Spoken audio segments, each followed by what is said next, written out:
Alors, est-ce qu'un conflit qui est, on peut le dire, gelé depuis des décennies pourrait enfin connaître un dégel? Eh bien, il y a une annonce, assez discrète d'ailleurs, de l'ONU qui a complètement relancé les espoirs de paix au Sahara occidental. Allez, on décrypte ensemble ce qui se trame vraiment en coulisses.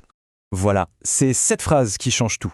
Parce que, après des mois et des mois de rumeurs, le porte-parole de l'ONU a mis les choses au clair. Il a confirmé officiellement ce que beaucoup espéraient. Oui, le Maroc et le Front Polisario sont bien de retour à la table des négociations. Et ça, c'est un pas de géant dans un dossier qui paraissait complètement, mais alors complètement à l'arrêt. Bon, pour bien comprendre, voici le programme. D'abord, on va regarder cette fameuse clarification de l'ONU. Ensuite, qui est vraiment à la table des négociations? Puis, on va se demander pourquoi ce conflit est dans l'impasse depuis si longtemps. On verra aussi les enjeux pour toute la région. Et pour finir, la grande question, est-ce que la paix est vraiment à portée de main? Allez, on attaque avec cette fameuse clarification. Mais pourquoi est-ce qu'elle était si importante au fond? Eh bien tout simplement parce qu'en diplomatie, chaque mot pèse. Et dans ce dossier très complexe, le flou, la confusion, ça arrangeait pas mal de monde. Là, en fait, l'ONU a un peu sifflé la fin de la récré en disant « Stop, on remet les choses au clair ». Bon, concrètement, qu'est-ce qui se passe? Il se passe que des discussions ont lieu, mais à huis clos, totalement secrètes, loin, très loin des caméras. C'est un choix, un vrai choix stratégique de l'envoyé de l'ONU, Staffan de Mistura. Il sait très bien que par le passé, la plus petite fuite dans la presse et hop, tout capoté. Donc cette fois, le mot d'ordre, c'est silence radio. C'est la condition pour avoir une chance que ça marche. Et attention, ces discussions, elles ne sortent pas de nulle part. Non. Elles suivent un cadre, un mandat très précis fixé par l'ONU. Et écoutez bien les mots qui ont été choisis. Réaliste, pragmatique et durable. Qu'est-ce que ça veut dire en clair? Ça veut dire que l'ONU demande aux parties d'arrêter de viser la Lune, de chercher des solutions idéales qui, on le sait, n'arriveront jamais. L'idée, c'est de se concentrer sur ce qui est concrètement faisable, pour bâtir une paix qui, cette fois, tienne la route. Passons maintenant à la question qui fâche un peu. Qui est réellement assis autour de cette table? C'est une question absolument cruciale. Et la réponse officielle de l'ONU, elle a une portée politique gigantesque. On va voir ça tout de suite. Et la voilà, la fameuse clarification qui change la donne. L'ONU, et on ne peut plus clair là-dessus, il n'y a que deux, je dis bien deux, parties directes au conflit. D'un côté le Maroc, de l'autre le Front Polisario. Point. L'Algérie et la Mauritanie, elles sont qualifiées d'observateurs.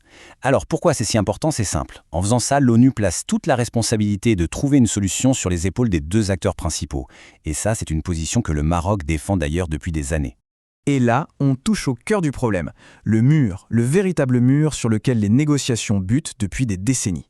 D'un côté, on a le Maroc qui propose une initiative d'autonomie, c'est-à-dire une large autonomie, oui, mais sous souveraineté marocaine. De l'autre côté, le Front Polisario qui, lui, ne démord pas de son idée, un référendum d'autodétermination avec l'indépendance comme une des options sur la table. On a donc deux visions du futur qui, à première vue, sont totalement, mais alors totalement, incompatibles. La question à millions, c'est: est-ce qu'il y a un chemin possible entre ces deux positions? Bon, mais comment est-ce qu'on en est arrivé à une situation aussi bloquée? Pour vraiment comprendre à quel point ces nouvelles discussions sont un événement, il faut prendre un peu de recul et réaliser la profondeur de l'impasse. On parle d'une histoire qui dure depuis presque un demi-siècle quand même. Franchement, quand on regarde la chronologie, ça donne le vertige.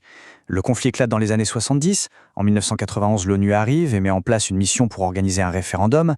Spoiler, il n'a jamais eu lieu. Après ça, des décennies de blocage, de pourparlers qui n'aboutissent à rien.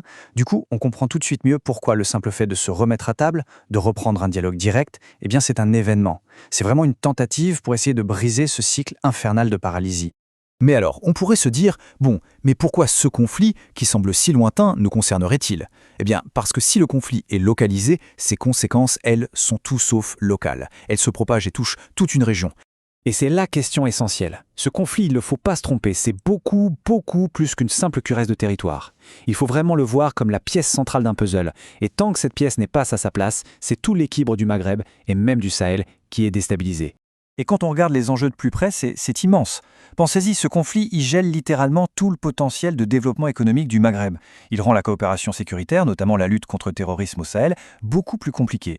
Il y a aussi le drame humain, avec des générations de gens qui ont grandi dans des camps, dans l'incertitude la plus totale. Et puis, au-delà de tout ça, c'est la crédibilité même de l'ONU, sa capacité à résoudre des conflits de longue date qui est en jeu ici. On arrive à la dernière partie, et sans doute la plus difficile. La question est simple. Qu'est-ce qu'il faudrait pour que cette fois, ça marche ? Parce qu'il ne faut pas se voiler la face. Le chemin vers la paix est un vrai champ de mine. Et les conditions à remplir pour y arriver sont colossales. En fait, la recette d'une paix durable, tout le monde la connaît. On peut la résumer en 4 ingrédients indispensables. D'abord, il faut du courage politique, un courage immense pour dépasser les rancœurs de l'histoire. Ensuite, une vraie volonté de compromis. Il faut que chacun accepte de ne pas avoir 100% de ce qu'il demande. Troisièmement, des actes, des gestes concrets sur le terrain pour reconstruire la confiance. Et enfin, et c'est peut-être le plus dur, il faut bâtir une vision commune pour l'avenir. Et c'est vraiment ça le point le plus important de toute cette histoire. Les médiateurs, l'ONU, ils peuvent faire beaucoup de choses. Ils peuvent préparer le terrain, faciliter le dialogue, mais ils ne peuvent pas forcer les parties à se mettre d'accord. Au bout du compte, la clé, la véritable clé de la solution, elle n'est ni à New York, ni à Washington. Elle est, et elle a toujours été, entre les mains des protagonistes eux-mêmes. On termine donc sur cette grande question qui reste ouverte. Le dialogue et la diplomatie peuvent-ils enfin réussir là où des décennies d'impasse ont échoué? C'est tout l'enjeu de ces discussions qui se tiennent en ce moment même, à l'abri des regards. Une petite fenêtre d'opportunité s'est ouverte, c'est certain, mais le chemin, on l'a vu, reste incroyablement difficile. La réponse, quelle qu'elle soit, qui émergera dans les mois qui viennent, eh bien elle façonnera l'avenir. Pas seulement l'avenir d'un territoire, mais bien celui de toute une région.